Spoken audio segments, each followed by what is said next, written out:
Welcome back, everyone. Ready for another deep dive. Oh, always ready to jump into the depths of, well, whatever we're diving into today. Well, today we're going to be wading into some pretty murky waters, I'd say. Murky. Sounds intriguing. We're going to be exploring this world of rumors, alleged conspiracies, whispers of powerful figures facing, potential downfall. Oh, juicy. Do tell. We're taking a look at a segment from something called the 411 Report. The 411 report. Okay. Yeah, and we found it on, get this, beforeitsnews.com. Before it's news, I've heard of that site.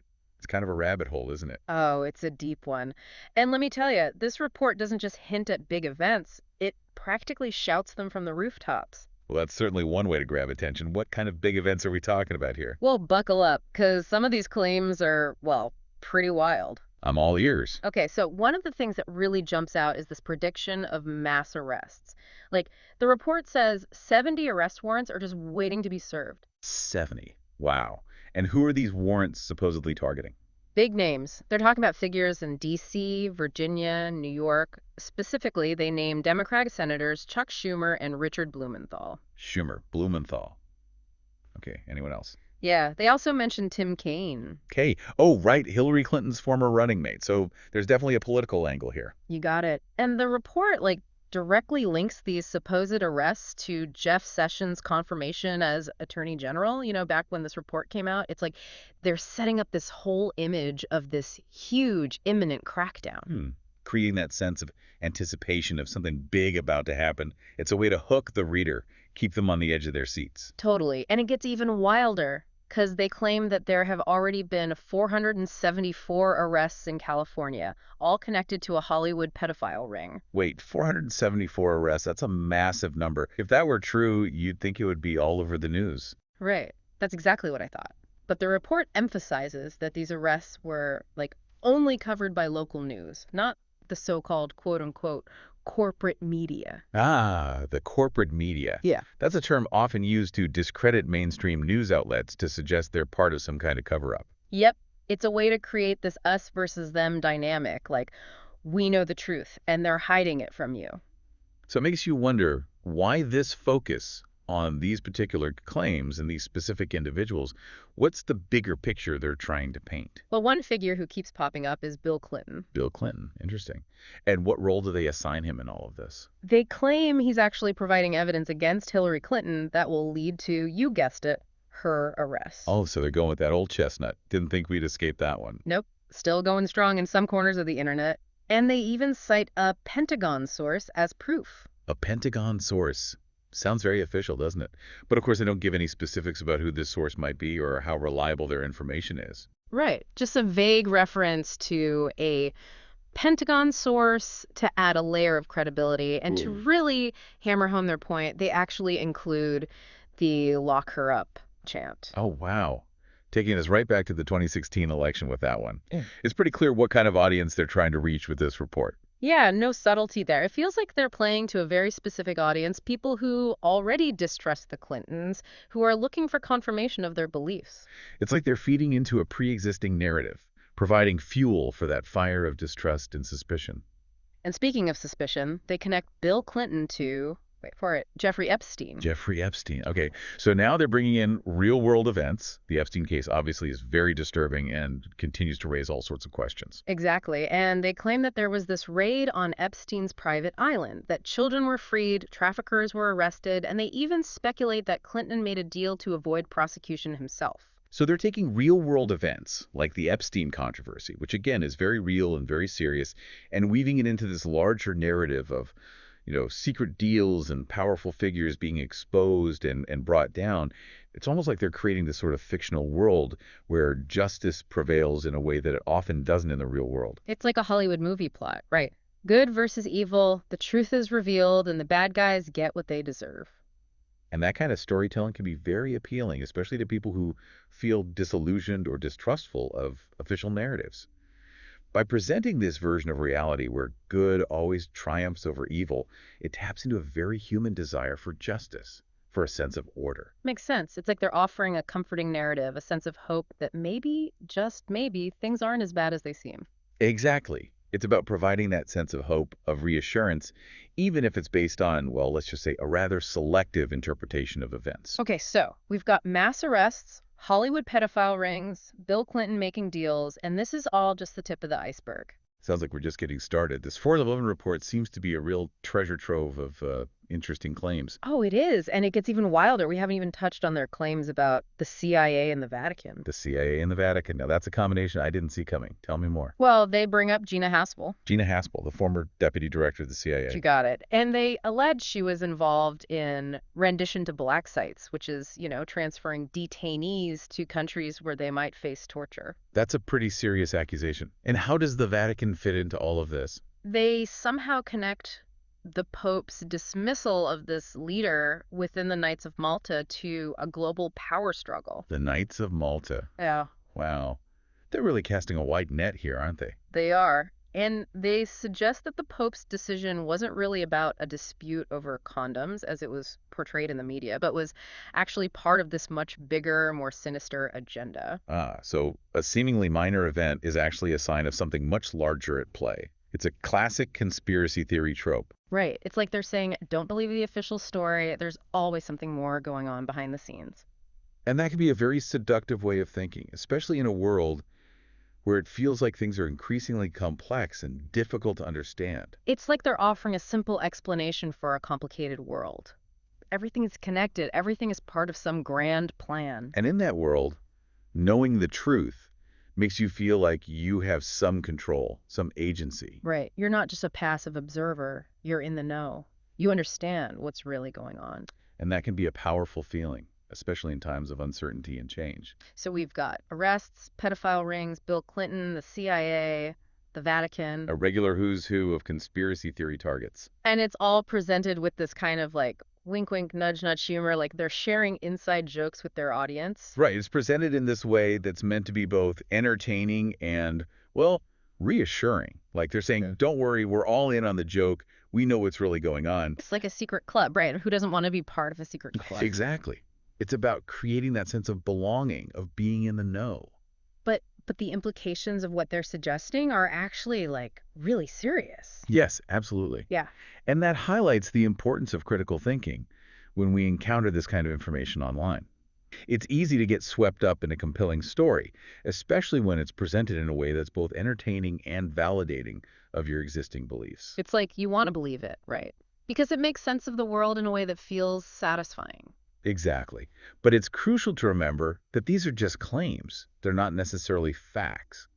And even if some of the events they mention are real, the way they're connected and interpreted may be highly distorted. Right, like just because someone says something with confidence or uses a lot of details doesn't make it true. That's where critical thinking comes in. We need to be able to step back and say, okay, what's the evidence? What are the sources? And are there other perspectives that I need to consider? So as we continue to, unpack this report, I think it's really important to keep that in mind. We're looking at a source that's, well, blending genuine events with speculation, conjecture, all packaged in a way that's designed to appeal to a specific audience. It's a reminder that the internet can be a breeding ground for misinformation. And it's up to each of us to be, well, discerning consumers of the information that we encounter, to not just accept everything we read at face value, but to be willing to question, to analyze, to think critically. Yeah, because it's easy to get caught up in the excitement, the drama of it all. But we have to remember to take a step back and ask ourselves, is this really true? Or is it just a good story? That's the key question, isn't it? Is it a good story? Or is it something more? It's wild, right? It's like we've stumbled into an alternate reality where rumors and speculation are treated as like confirmed facts. And any event, no matter how small, can be woven into this grand narrative of hidden forces and shadowy agendas. It's a world where, things may seem very black and white, good versus evil. And one thing that's really striking to me is the level of detail they go into. They mention specific names, dates, even like the number of children supposedly freed from Epstein's Island. And while they don't provide any real evidence, creating that kind of specificity can certainly lend an air of authenticity, even if none of it's actually corroborated by, mainstream sources. Oh, absolutely. That's a classic tactic used to build credibility within these sort of echo chambers. By presenting those specific details, they foster this sense of insider knowledge, as if they have access to information that the mainstream media is suppressing. It's like they're saying, we know the truth, and we're the only ones brave enough to tell it. Right. Exactly. And for people who already feel like their voices aren't being heard or that their concerns are being ignored, this type of narrative can be incredibly seductive. It's like it offers a sense of belonging, of Yeah. being part of this select group that's, in the know, the ones who see through the lies, the deception. Right. And they're fighting back against the powers that be. But it's so important to remember that extraordinary claims require extraordinary evidence. Just because someone says something with confidence or packages it with specific details, it doesn't automatically make it true. Absolutely. And that's where critical thinking comes in. We need to be able to evaluate information from multiple sources, consider different perspectives, and be willing to, question even our own biases. It's so easy to get caught up in a narrative, especially when it confirms, our pre-existing beliefs and our worldview. We all want to believe that the world makes sense, that there's a clear explanation for everything. Right. So it's crucial to step back and ask ourselves what evidence supports this claim and who benefits from this information being spread. Excellent questions to ask. And it's also important to consider the potential consequences of just accepting these claims, uncritically. Because if we believe everything we read online, we risk becoming isolated in our own little echo chambers. Right. Unable to engage in any kind of constructive dialogue with people who hold different views. It's like we're creating these parallel universes of information, and people end up talking past each other instead of actually engaging in any meaningful conversations. Exactly. We just end up reinforcing our own biases, and we miss out on opportunities to really understand different perspectives. And that can have, real world consequences. Oh, absolutely. We've seen this with the rise of political polarization and the spread of conspiracy theories that have, in some cases, led to violence. So how do we bridge this gap? How do we encourage people to be more critical consumers of information and to engage with, diverse perspectives? Because this feels like a really important question, not just for, individuals, but for society as a whole. It is a huge challenge, and I think education and media literacy are crucial. We need to teach people how to evaluate sources, identify bias, and recognize those like hallmarks of misinformation. And we need to start early, incorporating these skills into school curriculums. It's like giving people the tools, right, to navigate this increasingly complex information landscape. Exactly. It's about empowering people to be savvy information consumers. Able to think critically and make informed judgments about the content they encounter. And it's not about teaching people what to think, but how to think. Yeah, I like that. How to think. Fostering those critical thinking skills so people can question, analyze, evaluate information on their own. Independently. Exactly. And we also need to create those spaces where people feel safe to express their views and challenge each other's perspectives without, resorting to personal attacks or insults. It's like fostering a culture of respectful disagreement. Exactly. Where we can learn from each other, even when we, hold differing viewpoints. It's about recognizing our shared humanity, even amidst our differences. Assuming good faith.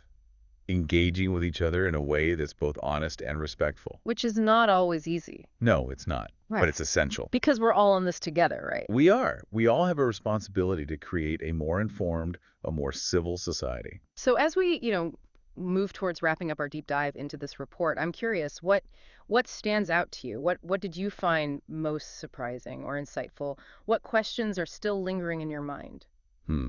What stands out? I think for me, it's the power of narrative. The way this source and others like it weave together these disparate events, both real and imagined, into this single captivating story, a story that, confirms existing beliefs and reinforces a particular worldview. It really shows how susceptible we all are to, persuasive storytelling, especially when it taps into our fears, our anxieties. We crave those narratives that make sense of the world, even if they're based on, well, let's just say, a less than accurate representation of reality. So it's crucial to be aware of the techniques used to manipulate information. To be able to discern facts from fiction, separate evidence-based claims from emotionally charged rhetoric. Because the internet is a powerful tool, right? It can connect us to so much information, but it can also be this breeding ground for misinformation, for manipulation. So as you continue to explore, be mindful of the sources you trust, the narratives you embrace, and the impact your choices have on the broader information ecosystem. It's about being an active participant, not just a passive consumer. Choosing to be informed,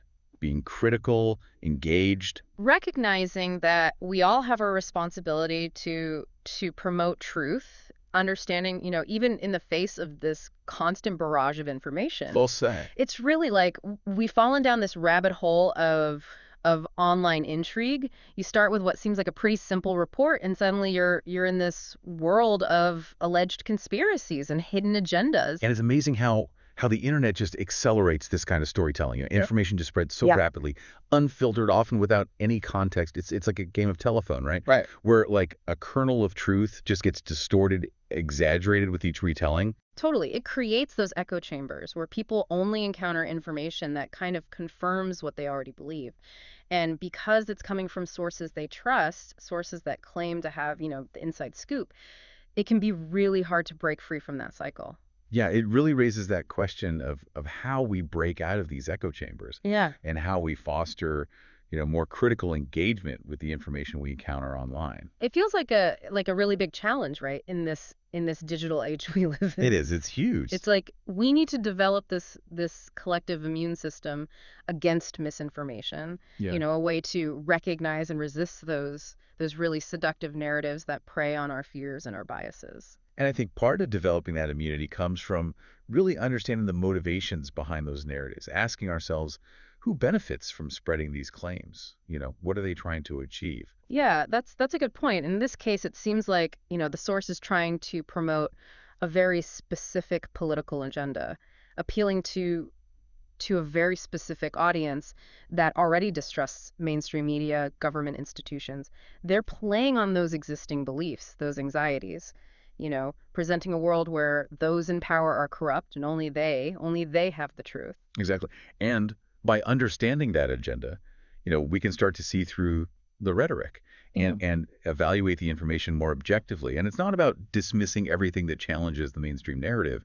It's about, approaching information with a healthy dose of skepticism. Being willing to look beyond the surface, kind of peel back the layers and see what's really going on. Exactly. So as we, wrap up our deep dive into this world of internet rumors and elite intrigue, what are some key takeaways, for you listening in? What should you keep in mind as you navigate, the online world? Because it can feel kind of like a minefield out there. It can. I think, the most important takeaway is just to be a discerning consumer of information. Don't just take everything at face value. Question your sources, look for evidence, Yeah. and be wary of narratives that seem too good to be true or that confirm your biases without, any critical analysis. It's so easy to get caught up in those, especially when they tap into things we already believe. Absolutely. So just remember, the internet's a powerful tool. It can connect us to all this knowledge, all these different perspectives. But it can also be used to spread misinformation, to manipulate opinions. So, as you continue to explore the online world, just be mindful. Be mindful of the sources you trust, the narratives that you kind of embrace, and the impact that your choices have on the broader information ecosystem. We all have a role to play in shaping the online world. Every click, every share, every comment contributes to that overall landscape of information. It's not just about, passively consuming information, letting algorithms and echo chambers kind of dictate what we see and believe. It's about being an active participant. Being critical, engaged. Yeah, recognizing that we all have a responsibility to promote truth and understanding, even when, we're facing this constant barrage of information. Well said. Well said. I think, that's a great note to end on. Be critical, be mindful, and be engaged. Thanks for joining us on this wild ride through the fringes of the internet. Always something fascinating to explore out there. And we'll be back soon with another deep dive. Until then, stay curious Stay skeptical. and keep those critical thinking caps on. See you next time.